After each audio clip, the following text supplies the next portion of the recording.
This Polistes annularis, I believe.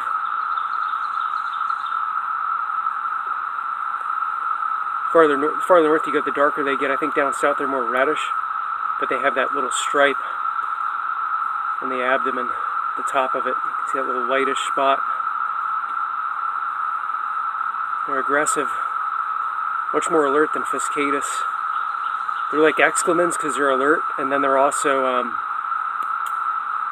because they kind of eye you up, not right now, but they were a little earlier. But they're also more aggressive. They'll like bomb out of the nest at you.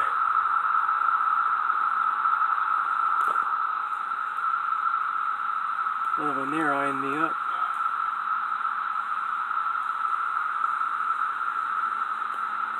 See it kind of eyeing me up.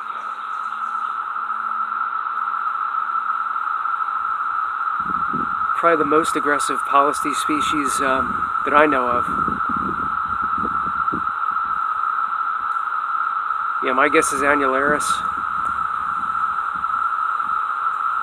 I would have said Cicadas a year ago, but now that I've looked into Polistes more, I'd say this is annularis.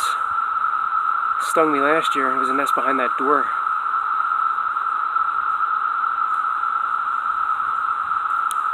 Hear the cicadas in the background, 17 year. Won't hear that again for 17 years.